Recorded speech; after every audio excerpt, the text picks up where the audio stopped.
Good day, I am your host Manuel, and today we are going to talk about Fides et Ratio, faith and reason, and how they go hand in hand in the foundation and development of religion and society. We have four guests with us today, two theologians and two philosophers.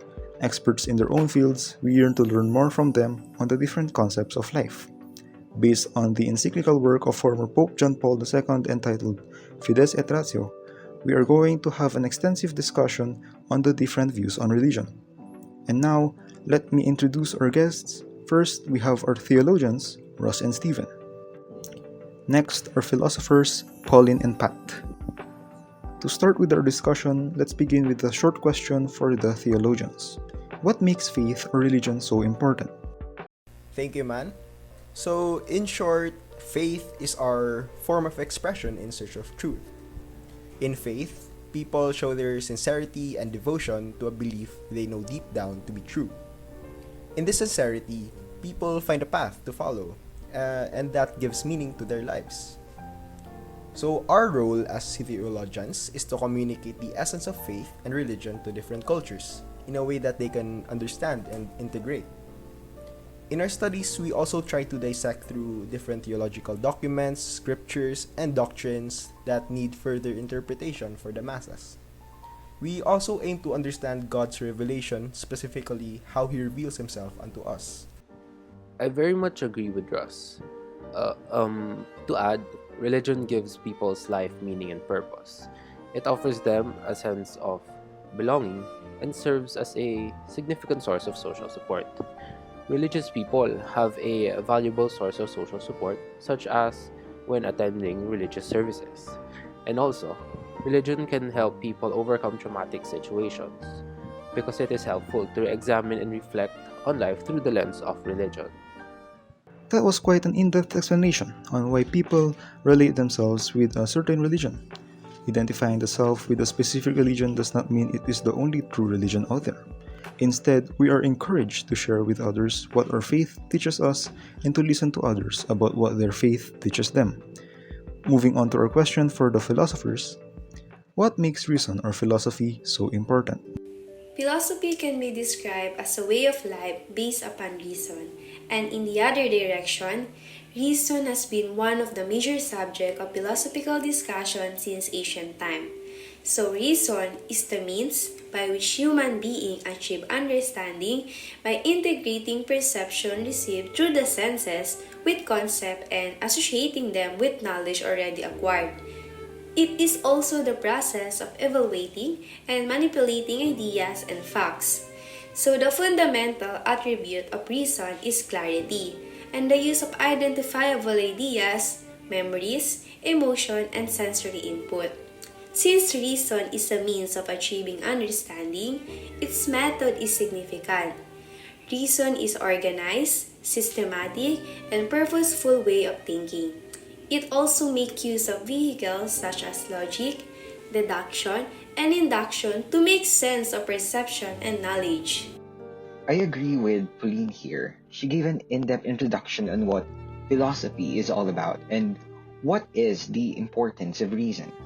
So, for me, just to clarify my understanding of faith, it is not all about God or religion. Faith is not always intertwined with God. Actually, faith is nearly impossible to define. It has a different meaning for every individual. Faith is understood to be intensely personal and often seen as extremely private. The definition of faith ranges in meaning from a general religious attitude to personal acceptance of a specific set of beliefs. So, that's my very understanding of the term faith. As for reason, again, Polyn has already explained that perfectly. And with that, we can say that faith is not the only thing we need, but also reason, being rational. Without these, there would be no structure for our beliefs and culture. The concept of an organized society would not be a thing, and chaos would occur. So for our next question, which is a little bit controversial, can there be morality without religion? I do believe that morality can exist even without religion. If we think about it, dating before the concept of religion was ever established, ancient civilizations created this concept of morality, not for their God, but for the order of their society. Again, morality was formed to keep society from falling apart, to promote human development. And this is where the concept of reward the good and punish the guilty was formed. Going back to the present, there are diverse groups of people like the atheists who live without clinging to religion yet living moral lives. Additionally, I don't think that every time we make decision, we always think about God. So, for example, may food sa ref and alam mong sapatin mo yun pero gutom ka na talaga. Ang first nating iisipin ay kung kukunin ko ba ito, is it tama ba or mali? We don't think like ano kayang iisipin ni God kung kinuha ko ang food na hindi para sa akin. It's more on our conscience rather than our faith in God. But I think there are exemptions to this statement. We tend to cling to God or a higher being when the situation is life-threatening or something that could entirely change our life. I agree with what Mr. Cruz said that morality can exist in a human person without religion. We also have to keep in mind that all humans, regardless of religion, whether they are believers or non-believers, have dignity, meaning they are created in the likeness of God. Remember that Jesus suffered on the cross for the sins of every man, which is a testament of human dignity, that every soul is worth saving. In other words, naniniwala ka man sa God or hindi, you can still commit sin. Even in the scriptures, you can find that there are many examples where morality was violated, even if they had faith or not. So, what's the use of religion? Well, religion is there to set an example to the believers, assigning which actions merit the most morality. Of course, as Catholics, we try to live as Jesus did, and it is our responsibility with our fellow man to create a community that lives up to the morals set by our religion. But all this doesn't mean that you don't need religion to find morality in life. In other words, you can say that you have an edge if you have religion because you already have a set of morals to abide with. Thank you all for answering a question on a topic that is truly debatable. Moving on, given that our guests today have different perspectives and preach different teachings, what is your concept of God? Let's start with the theologians. Theologians view God as omnipotent, omniscient, omnipresent, and omnibenevolent. We think of Him as being forever and without end. The common belief about God is that He is incorporeal, and this attribute is connected to ideas of transcendence or immanence. Speaking of transcendence and immanence, Christianity believes that the ultimate immortal being known as God created and preserved everything. Christians hold to a monotheistic view of God that is both immanent, involved in the material universe, and transcendent, completely apart from and unrelated to the material reality. Here, God is a supreme being, our reality, and the principal object in faith. God is in external existence. As sons and daughters of God, in our very own eyes, we shall follow His actions by being able to distinguish the good and bad. We shall uphold everything to our Lord. And at the end of the day, we shall remember that our actions shall not put people beneath our shoes.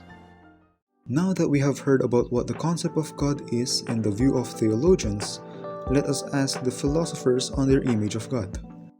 Philosophers flesh out the concept of God by drawing inferences from God's relation to the universe, the first cause theology, and from the claim that God is a perfect being. Its history stretches from Plato and Aristotle through the Stoics and into the Christian tradition as early as Augustine and Boethius. It plays an important role in underwriting such as ontological argument for God's existence as those of Anselm and Descartes. It draws on four-root intuition that to be perfect is perfectly to be, that it includes being complete, that it includes being all-inclusive, and that it includes being personal. Variously balanced, this intuition yields our varied concept of God. In philosophy, we have four arguments on the existence of God.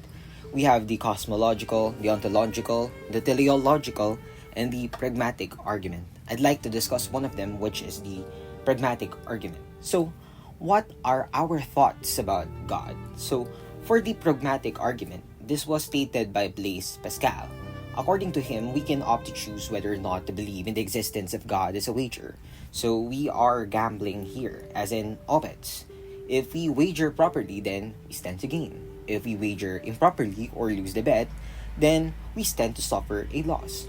So this is what we gamble or what we wager upon. So first, if you believe in God and God does exist, then your payoff is immeasurable. You will enter heaven and know eternal happiness. Second is, if you believe in God and God does not exist, then you have lost some pleasure, but you have led a decent life. You may have forfeited a high amount of pleasure, but your existence was not miserable. Third is, if you do not believe in God and God does exist, then your penalty is immeasurable. You will suffer eternal displeasure. And lastly, the fourth one, if you do not believe in God and God does not exist, then you will have a high measurable amount of pleasure. Your pleasure will end once your life ends. Additionally, as theologians view God as omnipotent, omnipresent, and omniscient, then only God has true free will. This will likely fall under the libertarianism perspective in philosophy, since the choices made by God are done through His free will alone without any sort of influence from previous occurrences. There are no pre-existing occurrences that would have influenced God to do what He does, and some cases even use God as the basis of determinism through the Bible. Now that we have learned more about how each field of knowledge views God, we also have gained more insight on the reason why there is a difference in how each and every one of us perceives life. With this, we can conclude our discussion with words Thomas Aquinas, a philosopher and a Dominican member, once said, "The light of reason and the light of faith both come from God. There can be no contradiction between them." Thank you all for listening, and God bless.